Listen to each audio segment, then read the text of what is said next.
साल 2024 के ही शुरुआत में ये अंदाज़ा लग जाता है कि भारत और अमेरिका के रिलेशन ठीक नहीं चल रहे हैं और 2024 में अमेरिका की तरफ से भारत के अंदर जो आने वाली एफडीआई है वो काफ़ी हद तक कम देखने को मिलेगी। लेकिन अब जब आंकड़े सामने निकल के आए हैं बीते 3 महीनों के, तो इन्होंने उन देशों को हैरान कर दिया है जो कि भारत के अंदर सबसे ज़्यादा इन्वेस्टमेंट करते हैं।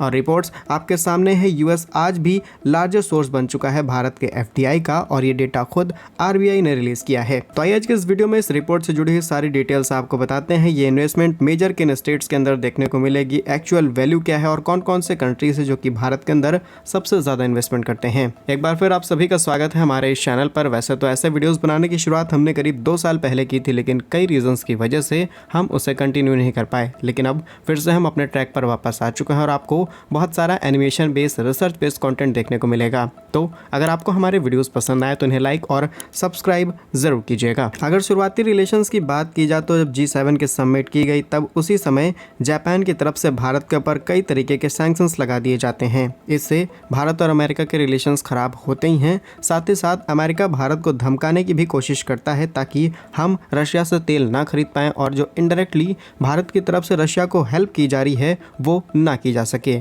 और इसी से भारत को अंदाज़ा लग गया था कि अमेरिका अब भारत के अंदर मेजर इन्वेस्टमेंट नहीं करेगा। लेकिन अब जब रिपोर्ट्स सामने निकल के आई हैं तब पता चला है कि यूएस लार्जेस्ट सोर्स बन चुका है भारत के अंदर इन्वेस्टमेंट करने वाला। और वो कंट्रीज पूरी तरीके से शॉक्ड हो चुकी हैं जो भारत के अंदर सबसे ज़्यादा इन्वेस्टमेंट करती हैं। इसमें शामिल हैं मॉरिशस, सिंगापुर, यूके। लेकिन इंपॉर्टेंट चीज़ ये भी है कि जो एंटिटीज़ भारत के अंदर इन्वेस्टमेंट करती हैं उनके रिजल्ट भी शॉकिंग देखने को मिले हैं। आज अमेरिका से भारत के अंदर 5000 से भी ज़्यादा ऐसी एंटिटीज़ हैं जिसमें कई छोटे बड़े बैंक्स, कई कंपनीज शामिल हैं जो भारत के अंदर इन्वेस्टमेंट करती हैं। 2024 में ये लिस्ट आउट किया गया थी। करीब 41,000 एंटिटीज़ हैं जो कि भारत के अंदर इन्वेस्टमेंट करेंगी। ये जनवरी में प्रेडिक्ट किया गया। लेकिन जैसे जैसे रिलेशंस थोड़े ख़राब होते गए हमें लगा कि इस बार ज़्यादा नहीं 20 से 25,000 एंटिटीज़ भारत में इन्वेस्टमेंट करेंगी। बट रिजल्ट सामने आए हैं जहाँ पर 37,407 एंटिटीज़ ने भारत में इन्वेस्टमेंट की है। रिपोर्ट्स के मुताबिक अप्रैल से लेकर के जून 2024 तक भारत के अंदर जो एफडीआई यानी कि फॉरेन डायरेक्ट इन्वेस्टमेंट है ये 47.8% से स्केल अप हुई है। वहीं आज भी टॉप प्लेयर्स के अंदर मॉरिशस है, उसके बाद सिंगापुर, उसके बाद यूएस, नीदरलैंड एंड जापान। इसमें यूएस के साथ जो हमारे रिलेशंस हैं इसके ख़राब होने की वजह से इन्वेस्टमेंट नीचे जानी चाहिए थी लेकिन ये बढ़ गई। इसी वजह से मॉरिशस और सिंगापुर को काफ़ी ज़्यादा टेंशन होने लगी हैं।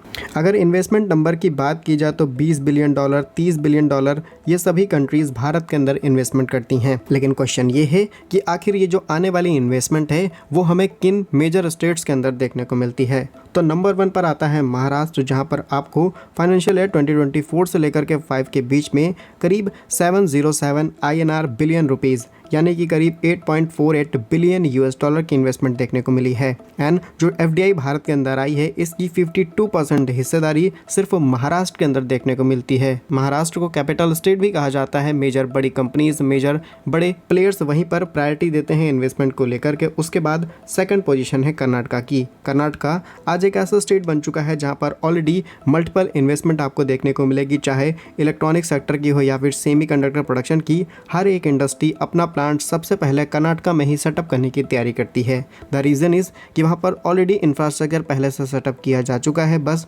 कंपनीज को सिंगल विंडो के जरिए क्लियरेंस मिल जाता है और वो अपनी इन्वेस्टमेंट को वहाँ डायरेक्टली कर देते हैं। फिलहाल कर्नाटका की बात की जाए तो 2024-2025 में 190 billion Indian rupees, this is around 2.28 billion US dollar. इसके बाद तेलंगाना, गुजरात और अदर स्टेट्स शामिल हैं। अब मेजर इन्वेस्टमेंट आपको यूपी के अंदर भी देखने को मिलेगी बिकॉज यूपी गवर्नमेंट ने बहुत सारे इंफ्रास्ट्रक्चर चेंजेस किए हैं। इसके अलावा Yamuna industrial development, mostly investment की बात की जाए तो इंफ्रास्ट्रक्चर के अंदर काफ़ी बड़ी इन्वेस्टमेंट देखने को मिलती है, चाहे भारत के अंदर नए हाईवेज हों, रोड्स हों, ब्रिजेस हों या फिर कई प्रकार के इंफ्रा प्रोजेक्ट। इनमें मेजर इन्वेस्टमेंट फॉरेन कंपनीज करती हैं। लाइक जापान से हमने काफ़ी बड़ा लोन ले रखा है बुलेट ट्रेन के लिए। इसी तरीके के मल्टीपल स्टेट प्रोजेक्ट के लिए बाहर से ही लोन आता है। इसके अलावा इलेक्ट्रॉनिक सिस्टम एंड डिज़ाइनिंग के अंदर हमें काफ़ी इन्वेस्टमेंट देखने को मिलती है, like PLI scheme, make in India mission. इन सभी के जरिए भारत में काफ़ी बड़ी इन्वेस्टमेंट देखी गई है। इसके अलावा information technology already Bharat super computer और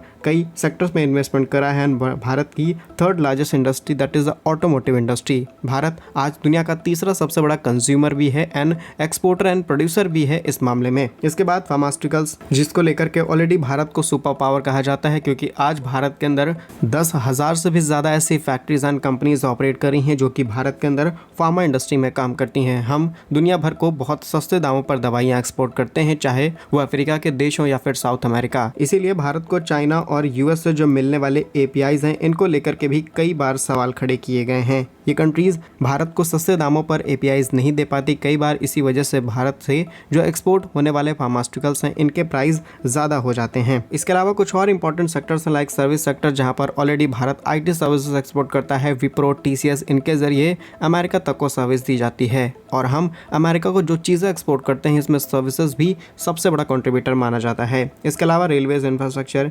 केमिकल्स, टेक्सटाइल, एयरलाइंस और एरोस्पेस के अंदर भी इस समय आपको मेजर इन्वेस्टमेंट देखने को मिलेगी। चाहे फ्रांस की कंपनी रसॉल्ट एविएशन भारत के अंदर अपना नया प्लांट सेटअप करे या फिर अलग अलग शिपयार्ड्स कंपनीज के माध्यम से भारत में सबमरीन्स डेवलप करना,